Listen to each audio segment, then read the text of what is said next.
Okay, it's 1963. I want you to imagine that I am Rachel Carson and that I have just recently published Silent Spring, a book that is causing a great deal of controversy across our nation. I want to thank Sherry Ludke for inviting me to come and talk to the Tree Commission, a group I know is very concerned with trees, with the diseases of trees, and with also the chemical spraying.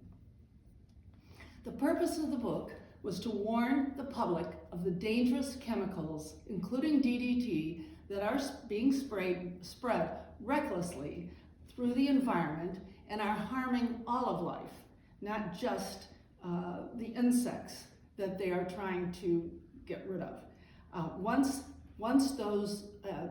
the chemical gets into the food chain, there is so much harm that is happening right now.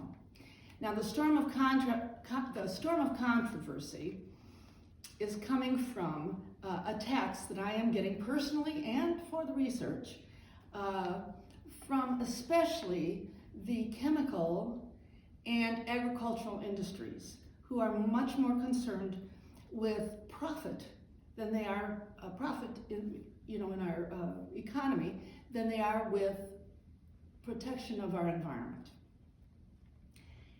And so they are calling me crazy, and they're calling me sentimental, and they're saying I'm a nature nut, and they're even saying I'm part of a communist conspiracy.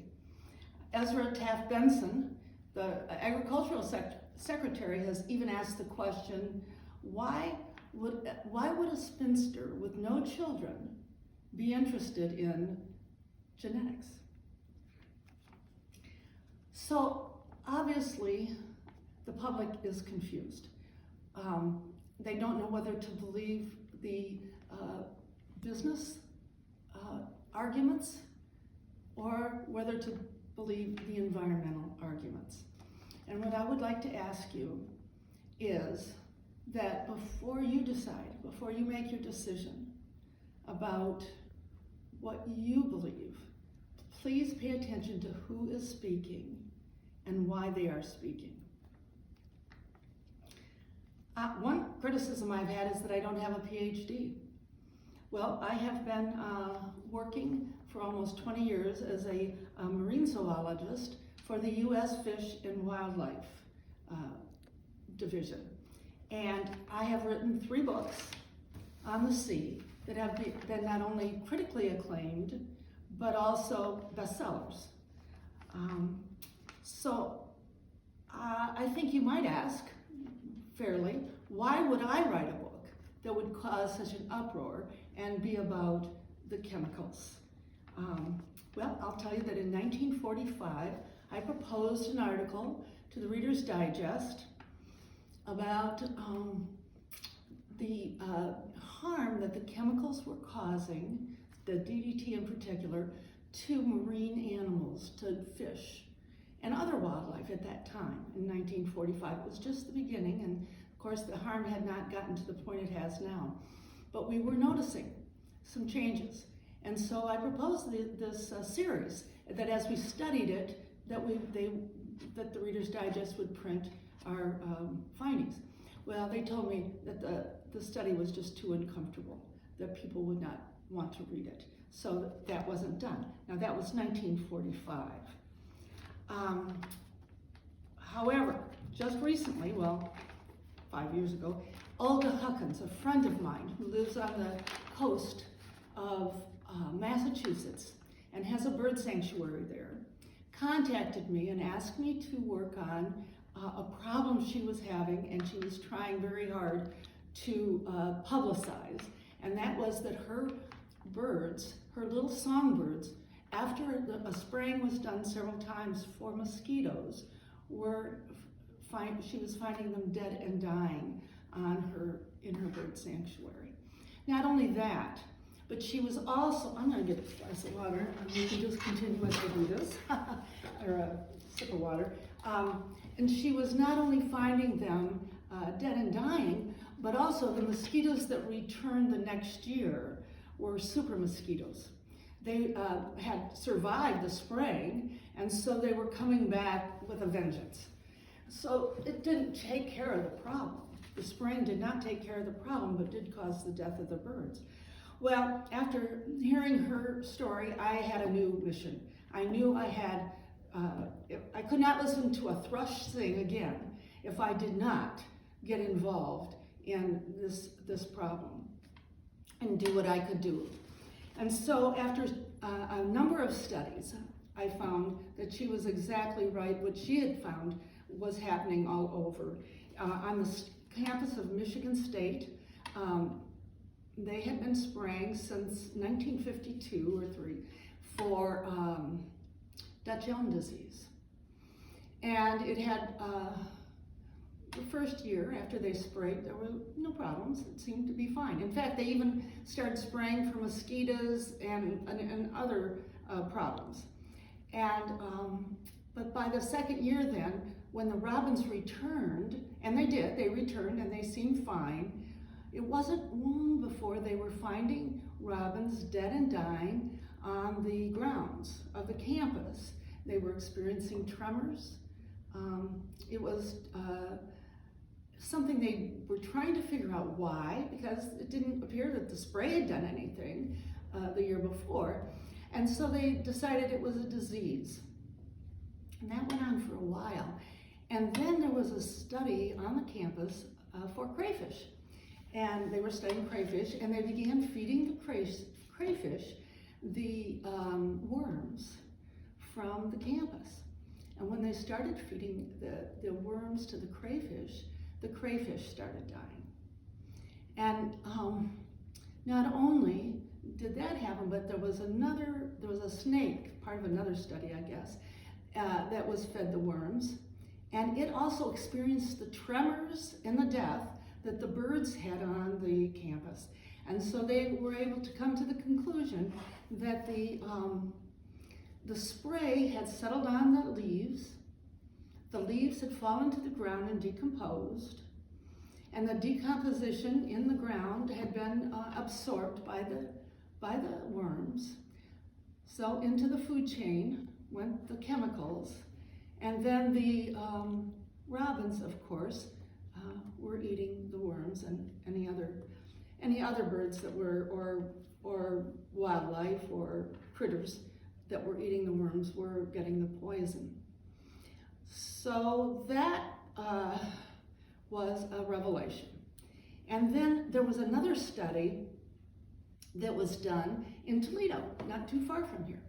Thomas Sweeney, he was a secretary of forestry, and he was spraying Toledo for Dutch elm disease.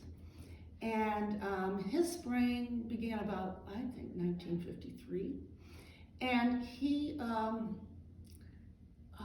noticed after a few years that there wasn't any improvement, that the disease was just about as harmful and as prevalent as it had been before.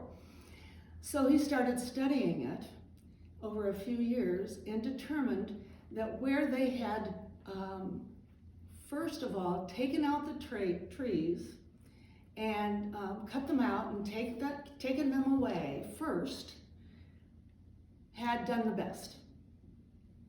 They had had more success with getting rid of or lessening the Dutch elm disease. And areas where where they'd done nothing were doing better than the areas where they were spraying. Now that conclusion was that not only were the sprays killing, well, there was a fungus causing the Dutch elm disease and the beetles were carrying it.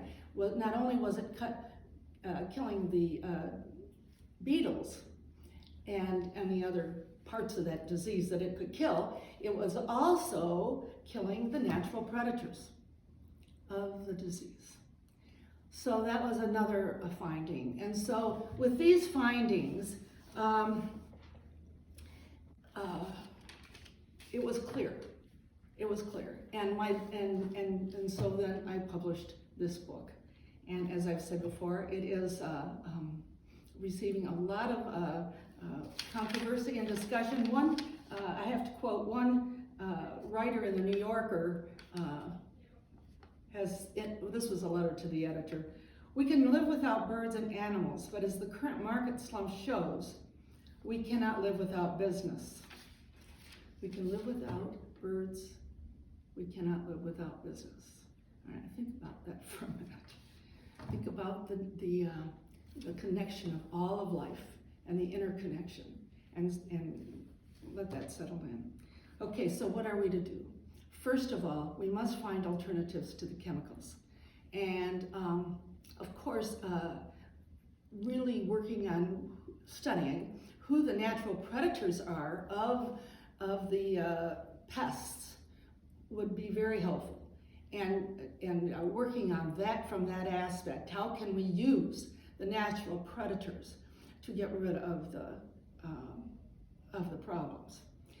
In addition, something that I know that the Tree Commission in Whitehouse is very concerned with is a conservation of variety. Planting varieties of species, not just one kind of tree throughout a territory, so that, or a city or a block, so that if the disease hits one, then it spreads to all. It will help keep many trees alive in the communities, but also prevent the spread of the disease.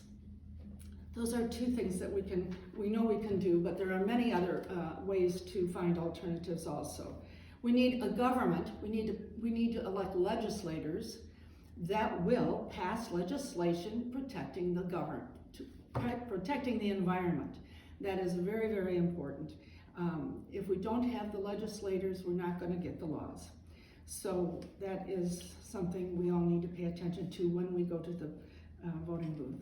We need to develop an independent group that will study all the chemicals. Now, this group cannot be attached to the government or any special interest groups like the chemical industry or the agricultural industry, and it needs to study these chemicals before they are applied.